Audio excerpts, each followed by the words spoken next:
I'm sure you guys have heard a lot about the quarterback battle that is going on in Mizzou football. I personally never thought I'd know so much about just 3 players in my entire life. But here we are. It's a good time to be alive, right, guys? Well, a lot of things have changed under the leadership of Eli DRINKWITZ, but it's really not as different as you guys might think. Let's jump back to 2011. Obviously, a much simpler time when you look at the likes of 2020, but there was also a quarterback battle going on. In fact, it was the last time Mizzou had a real quarterback battle on its hands. Blaine Gabbert had just declared for the NFL draft, which left former head coach Gary Pinkel with some options, and I think you guys may recognize some of these names: Tyler Gabbert, Blaine Dalton, and James Franklin. It was really a roll of the dice for Pinkel. He picked a young James Franklin, and it happened to work out all right for him and the Tigers. And much like this season, the quarterback position was really the biggest storyline heading into the season. There was no clear experience, clear path for who was going to start at quarterback, much like this year. And yes, quarterback is obviously a very important job on a football team, but there's so much more to an offense than that. It's the experience that they build around the quarterback. There have been a lot of changes. This new offense is it's weird. It's very fast tempo. It's very, you gotta know what you're doing right away. It's pro ideals with a college spirit. At the forefront of those changes is a new offense. Plays are plays, you know.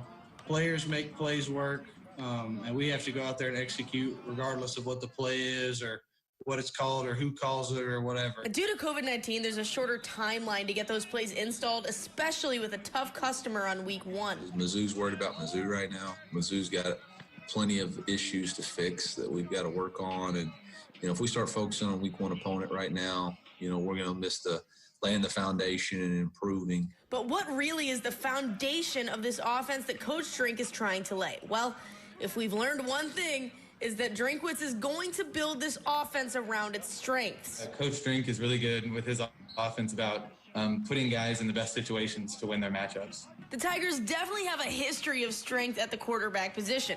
Just think back to Chase Daniel, Drew Lock, and yes, Blaine Gabbert. But this year, there's not necessarily a clear path like years past.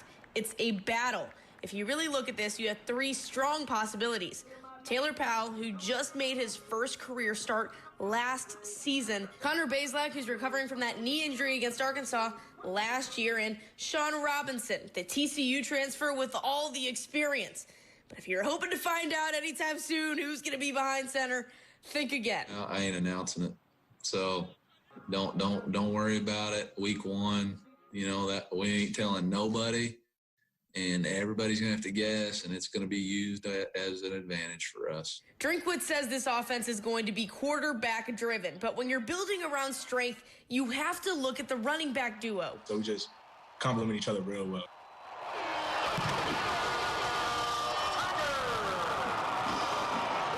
Roundtree and Tyler BADIE, they've just had some time to grow together, guys. It's looking like they are more and more becoming the hot commodity of this offense. We have a lot of downhill run plays. Obviously, that'd be any lineman's dream. A lot of run blocking, going downhill, hitting people in the mouth. Yes, Larry Roundtree does return as Mizzou's top running back, but there is still a lot of room for BADIE to make his own contributions, especially in an offense that he sounds this excited about. Smash mouth football, you know what I mean? Just a lot of motions, a lot of different movements so we can read the defense easier. And just being able to just make one cut and just go, you know what I mean? Most of the time we're going to be one-on-one with the safety. And with the backs we have, we can make people miss, and that's just big points. But Coach DRINKWITZ really has put building blocks around every single side of this offense. A younger wide receiver core? No problem. How about some grad transfers to fix it? I definitely have a lot of experience under my belt, and I definitely try to share my knowledge of the game with these guys because we have a lot of young talent on this team. So I feel like that's another way that I can impact this team in ways, is just showing these guys, giving them little pointers. So when we talk about the quarterback battle for the weeks to come leading up to Alabama, remember this. There's a lot more than just one position. There's a ton of possibilities. And as for who comes out as the strength to be built around, we'll know that when the season comes.